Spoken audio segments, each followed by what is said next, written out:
জনগণের আস্থায় আনতে পুলিশ সংস্কারের কোনো বিকল্প নেই। পরিবর্তন করতে হবে 150 বছরের পুরনো আইন। স্বরাষ্ট্র উপদেষ্টার সাথে বৈঠক শেষে এসব কথা বলেন পুলিশ সংস্কার কমিশনের প্রধান সফররাজ হোসেন। বিভিন্ন সেক্টরে সংস্কার শেষেই সরকার নির্বাচনে দেবে বলে জানান সমাজ কল্যাণ উপদেষ্টা। তিনি বলেন, বিধবা, বয়স্ক ভাতা সহ রাষ্ট্রীয় সুবিধাভোগী 1.25 কোটি মানুষের মধ্যে 43% বিরুদ্ধেই অভিযোগ আছে, সেগুলো রিভিউ করে ভাতা দেওয়া হবে। সেনাবাহিনীতে পদোন্নতির ক্ষেত্রে রাজনৈতিক মতাদর্শ নয়, যোগ্য নেতৃত্ব প্রদানে সফল অফিসারদের নির্বাচন করার নির্দেশ দিয়েছেন অন্তর্বর্তী সরকারের প্রধান উপদেষ্টা ডক্টর মোহাম্মদ ইউনূস। সকালে সেনা সদর নির্বাচনী পর্ষদ 2024-এর উদ্বোধন করে তিনি এই নির্দেশ দেন। প্রধান উপদেষ্টা বলেন, দেশের ক্রান্তি লগ্নে সেনাবাহিনী জনগণের পাশে দাঁড়িয়েছে এবং অন্তর্বর্তীকালীন সরকার গঠনের প্রক্রিয়াকে ত্বরান্বিত করে দেশকে অস্থিতিশীল পরিস্থিতির হাত থেকে রক্ষা করেছে।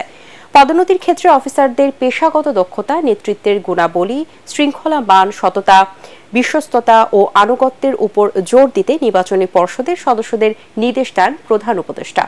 সভার শুরুতে জুলাই-আগস্টে বৈষম্যবিরোধী ছাত্র আন্দোলনে নিহত ও মহান স্বাধীনতা যুদ্ধে সশস্ত্র বাহিনীর শহীদ সেনানীদের স্মরণ করেন ডক্টর ইউনূস। প্রথম পর্বের পদোন্নতি পর্ষদে সেনাবাহিনী কর্নেল ও লেফটেন্যান্ট কর্নেল পদবীর যোগ্য অফিসাররা পরবর্তী পদোন্নতির জন্য বিবেচিত হবেন। এর আগে ঢাকা সেনানিবাসের সেনা সদর দপ্তরে ডক্টর ইউনূসকে স্বাগত জানান বাহিনী প্রধান জেনারেল ওয়াকার উজ্জামান। প্রধান উপদেষ্টার প্রতিরক্ষা ও জাতীয় সংহতি উন্নয়ন বিষয়ক বিশেষ সহকারী, চিফ অব জেনারেল স্টাফ এবং সশস্ত্র বাহিনী বিভাগের প্রিন্সিপাল স্টাফ অফিসার।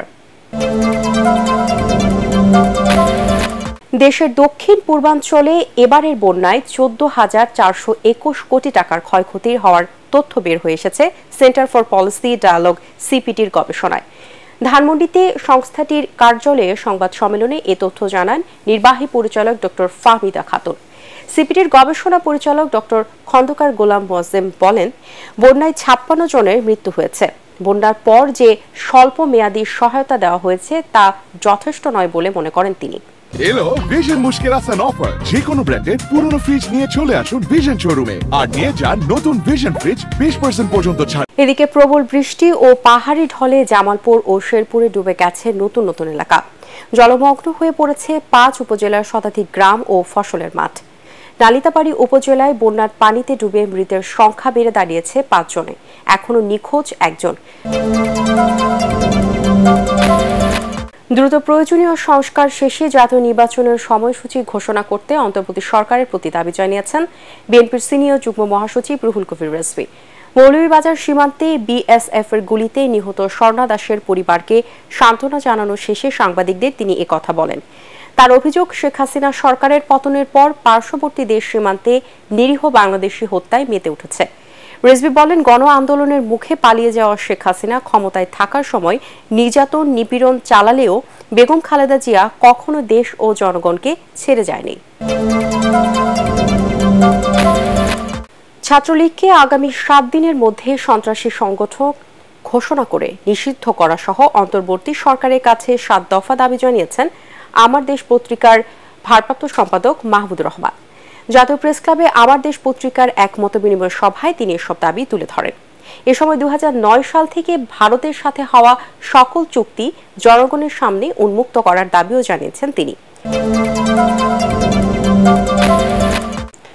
দুর্গাপূজা উদযাপনে সারা দেশে কোনো নিরাপত্তা ঝুঁকি নেই বলে জানিয়েছেন স্বরাষ্ট্র উপদেষ্টা অবসরপ্রাপ্ত লেফটেন্যান্ট জেনারেল জাহাঙ্গীর আলম চৌধুরী। রমনা কালী মন্দিরের নিরাপত্তা ব্যবস্থায় পরিদর্শন শেষে সাংবাদিকদের প্রশ্নের জবাবে তিনি এই কথা বলেন। বিগত সময়ে হিন্দু সম্প্রদায়ের উৎসবে হামলার ঘটনায় জড়িতদের আইনের আওতায় আনা হবে বলেও জানান তিনি। নির্বিঘ্নে পূজা উদযাপনে 8 দফার নির্দেশনা দিয়েছে স্বরাষ্ট্র মন্ত্রণালয়। এ সময় ডিএমপি কমিশনার মাইনুল হাসান সহ র্যাবের ঊর্ধ্বতন কর্মকর্তারা উপস্থিত ছিলেন।